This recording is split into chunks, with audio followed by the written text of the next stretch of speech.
Le département, premier partenaire du sport en Sarthe.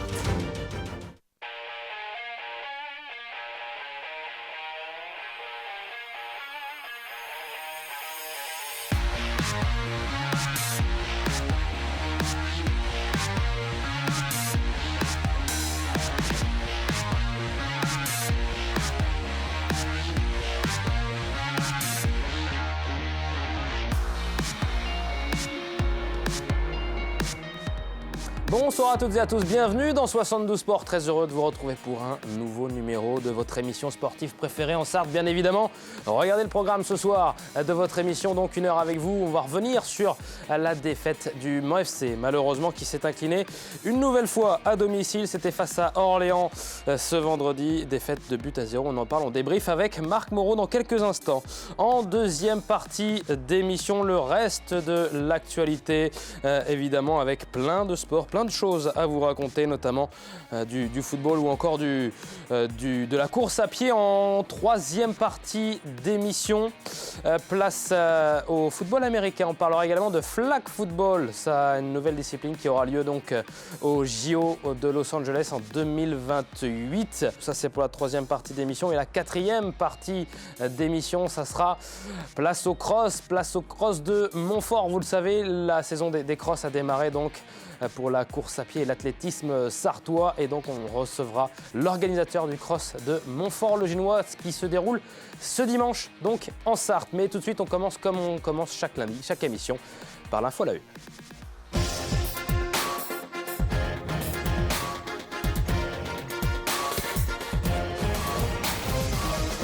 Le néant à domicile, voilà le titre de 72 Sports, de la une de 72 Sports évidemment ce lundi. Et on reçoit Marc Moreau pour débriefer cette nouvelle rencontre du Mans FC. Bonsoir Marc. Bonsoir Antoine. Et merci d'être avec nous. On va revenir tout d'abord en images sur la rencontre qui opposait le Mans FC à Orléans. Et ça a plutôt très mal débuté pour les Manceaux dès la 7e minute de jeu. Guillaume Cousse va dévier ce ballon du bout du pied pour inscrire le premier but de cette rencontre et refroidir le stade Marie-Marvin.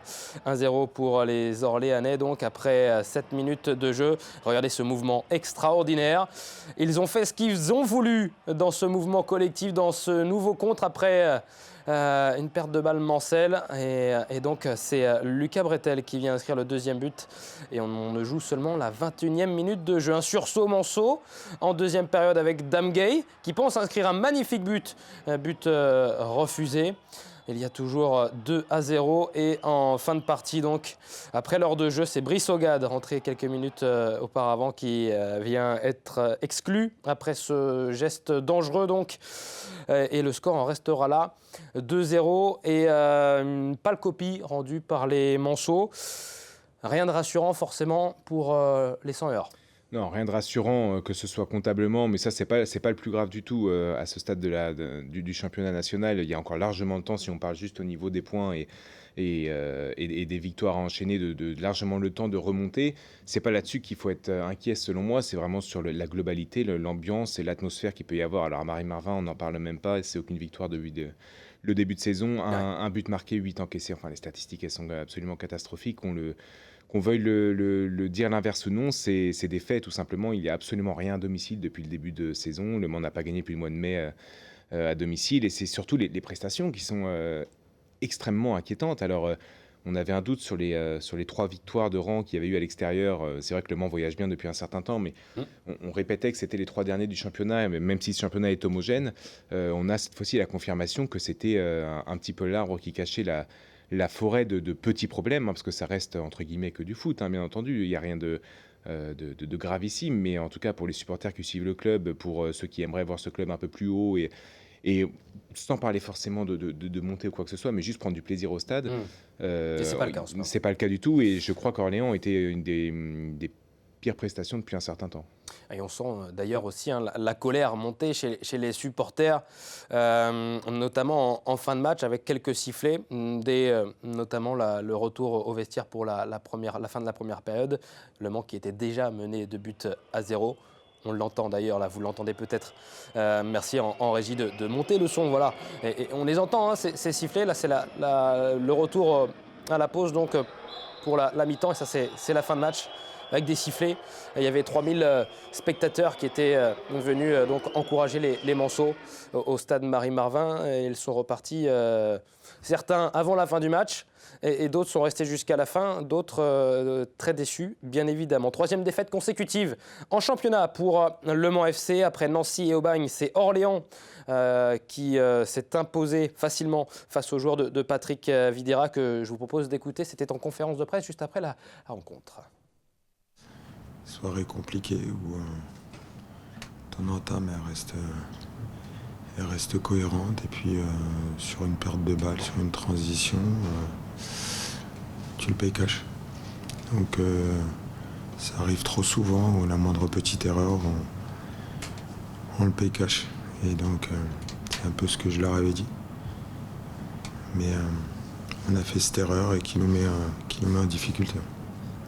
Vous savez, quand vous êtes dans une période de doute, c'est la moindre petite chose vous fait mal à la tête. Et donc je pense que c'est vis-à-vis de ça, il va falloir inverser la situation.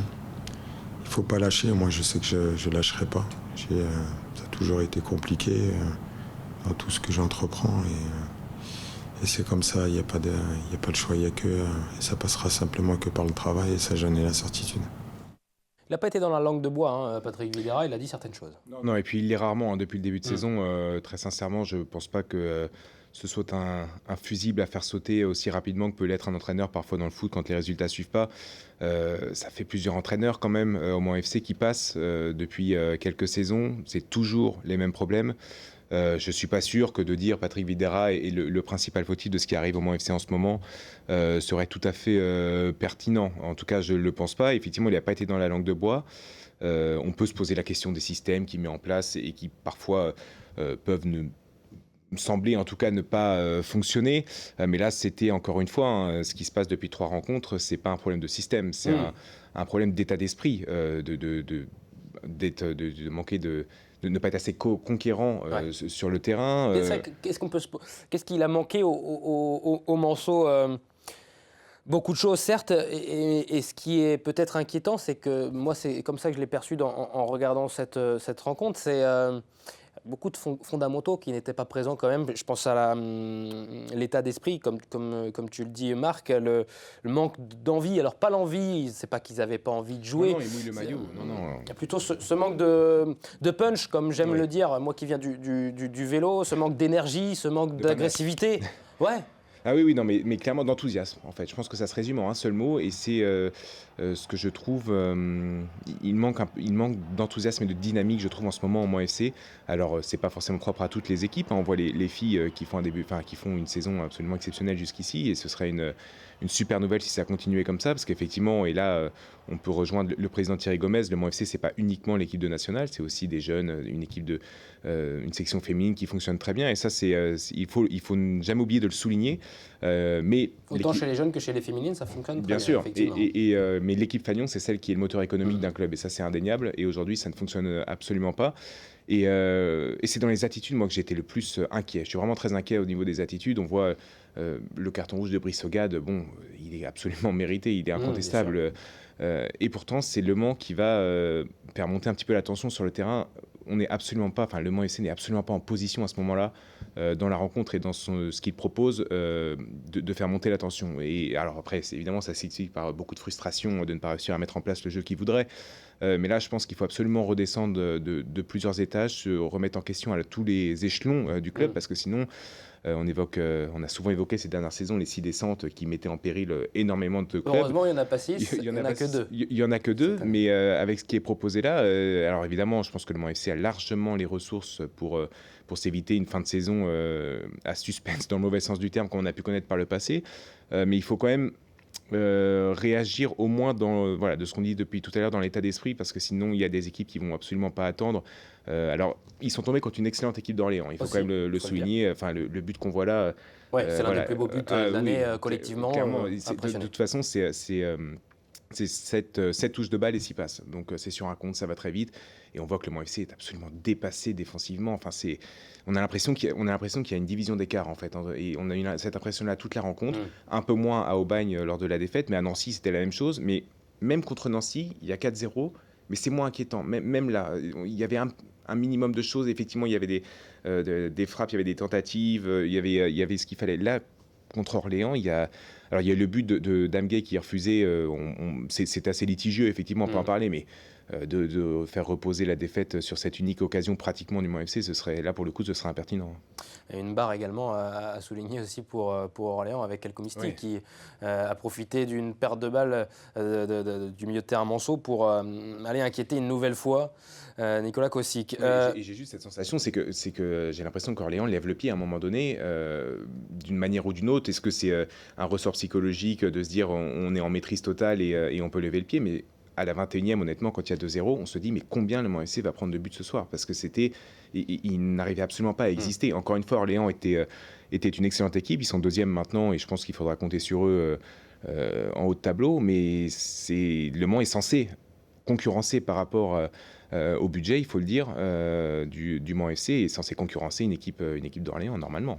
On va regarder le classement, justement, pour faire un point donc après cette nouvelle défaite à domicile pour les Manceaux. Le Mans FC qui est donc à la 13e place. On perd des places au classement. On vient dans la deuxième partie de tableau. On se rapproche de la zone rouge, de la 16e place.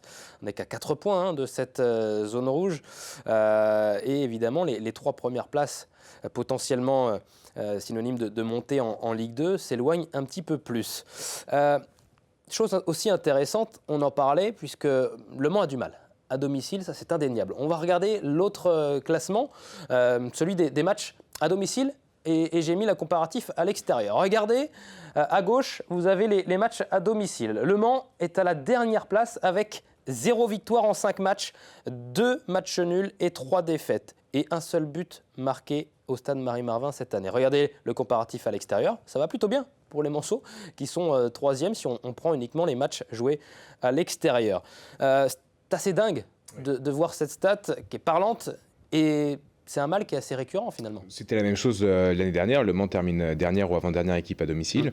Malgré une remontée avec l'arrivée de Mathieu Chabert le 1er mars, quand il arrive, il gagne 2 ou 3 matchs de suite à domicile. Mais avant ça, le bilan sous l'ère Réginald Drey était aussi catastrophique. C'est le terme qu'il faut employer. C'est-à-dire qu'il y avait, je crois que c'était 8 points en 13 matchs. Enfin, c'était absolument pas bon. Et là, c'est la même chose cette année. Donc, j'en parlais avec quelques supporters avant la rencontre, après la rencontre, ils sont très inquiets. Eux vont continuer à venir voir le Mans FC et c'est ce qu'ils me disaient, pour certains, ils ont la chance, eux, d'aller sur les déplacements et de voir des victoires. Ouais. Mais imaginez le public lambda, entre guillemets, c'est absolument pas péjoratif ce que je dis, au contraire, qui viendrait au Mans FC pour passer une bonne soirée, mais ça fait depuis plusieurs mois déjà qu'ils n'ont pas vu une victoire, et ensuite qu'ils ont vu un bon match, tout simplement.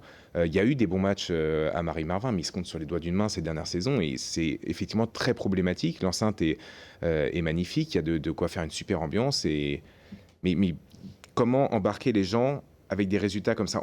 Il y aura le match de Noël contre Valenciennes, c'est le prochain match à domicile. J'espère qu'il y aura plein de monde comme l'année prochaine contre Nancy. Mais il ne va pas non plus falloir se tromper trop de fois pour les Manceaux, parce que sinon, il va finir par y avoir vraiment plus personne dans le stade. Il va faire froid, ça va être difficile de convaincre. Est-ce que il y a une explication? Est-ce que vous en avez une? Est-ce que c'est la pression des supporters? Pourtant, ce ne sont pas des supporters. Le Mans a plutôt des supporters qui sont bienveillants et qui ne mettent pas une énorme pression sur les joueurs. L'atmosphère n'est pas pesante au stade Marie-Marvin. Moi, j'en ai pas la sensation, en tout cas. J'ai plutôt l'impression que le Mans peut se targué d'avoir un excellent groupe de supporters, mais sincèrement, en plus, ils ont toujours été là. La descente en DH, ils étaient là, ils chantent tout le temps. Alors effectivement, il y a des termes un petit peu plus hostiles pendant cette rencontre-là, mais que Patrick Vieira lui-même a reconnu être tout à fait normal. Donc je pense que si l'argument, mais c'est un peu le bruit qui court parfois, hein, de cette pression du stade, de cette pression. Mathieu Coutadeur, l'année dernière, disait au Mans FC, j'ai l'impression qu'il ne faut pas seulement gagner, mais bien gagner. J'en suis pas si sûr, en fait. Je pense que si le Mans enchaîne 3 victoires à domicile, même si c'est 1-0 à la 97e, en faisant un match mauvais, je pense que les gens reviendraient. Parce que déjà, ça remonte au classement, parce que ça crée une émulation. Et puis les buts, ils arrivent à la 7e, à la 21e, c'est cuit après. Hein. On parlait des supporters qui avaient quitté le stade.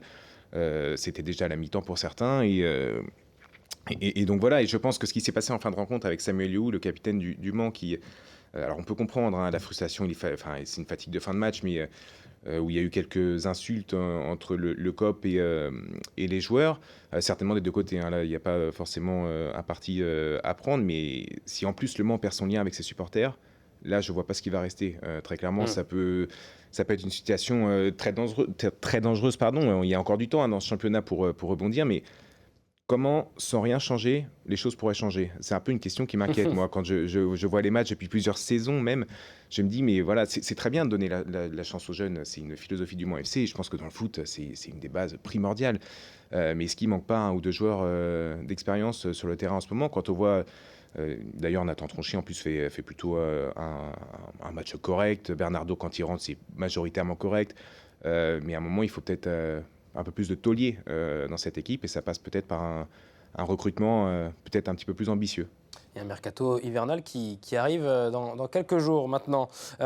Autre chose intéressante à vous montrer, à vous faire écouter, c'est la réaction du coach adverse, du coach de l'US Orléans, juste après la rencontre, qui est revenu sur la prestation mensuelle. On l'écoute. Franchement, on les avait joués en amical.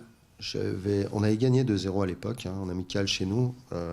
J'avais dit à l'époque, même si on avait gagné 2-0, j'étais convaincu que ça ferait partie des équipes vraiment du haut de tableau parce qu'ils mettaient beaucoup d'intensité avec de très bons joueurs. Là, honnêtement, aujourd'hui, j'ai pas retrouvé ce que j'avais vu sur ce match de préparation. Après, il n'y avait peut-être pas forcément aussi les mêmes joueurs. Je pense qu'ils ont quand même pas mal d'absents en ce moment aussi, hein, ce qui est préjudiciable. Après, voilà, j'ai trouvé quand même qu'il y avait beaucoup moins d'intensité. Après, on sent que c'est une équipe qui est dans le dur. Déjà, quand on marque le premier, on n'a pas senti beaucoup de réactions. Voilà, c'est surtout ça. On a senti un peu des joueurs un peu à la tête baissée plutôt d'essayer de réagir. Et puis, après, quand vous jouez contre une équipe aussi qui est parce que, enfin, aujourd'hui, je vais le dire, mais une maîtrise comme on l'a eu, et de courir après le ballon, quand vous perdez, vous courez après le ballon, c'est encore plus compliqué, quoi. Donc c'est ce qui s'est passé un peu aujourd'hui. Donc forcément, ça les a pas aidés à se remettre dans le match. C'est vrai que quand on se souvient des matchs de pré-saison, on ne peut qu'être d'accord avec l'entraîneur orléanais. Oui, non mais bien sûr, mais c'est extrêmement intéressant la réaction du coach et c'est très bien qu'il l'ait faite parce que parfois, le Mans a tendance à trouver que l'atmosphère autour du Mans FC est négative. Là, c'est un entraîneur qui a un œil extérieur avec du recul et qui dit les joueurs ont baissé la tête. Enfin, c'est assez affligeant quand même et ça devrait, je pense, inquiéter. Ça inquiète peut-être d'ailleurs au sein du club, mais c'est pas du tout les valeurs qui sont prônées par le club et qui sont le plus souvent respectées. C'est quand même ces dernières années, au moins au niveau de l'engagement. Là, un but à la 7e à domicile, quand on remplit encore un peu le stade, il y avait un peu plus de 3000 personnes. Et que l'entraîneur adverse dise que les joueurs n'ont pas levé la tête et qu'il n'a pas compris. Effectivement, si on compare aux matchs amicaux, mais ça aussi c'est récurrent, une préparation qui est correcte, voire très bonne, mais est-ce que le Mans FC n'est pas prêt à chaque fois un peu trop tôt? C'est vrai que le groupe du Mans FC est souvent composé assez tôt et je trouve que c'est plutôt une bonne chose et c'est à mettre au crédit du club. Comme l'année dernière, le groupe était à 80% construit dès le mois de juin. En fait, ça permet de construire un collectif et de souder une équipe et c'est ce qui est d'autant plus étonnant quand on voit que ça ne prend pas. C'est peut-être un petit peu de malchance. Il y a peut-être un petit peu de ça, une osmose qui ne se crée pas, une mayonnaise qui ne prend pas.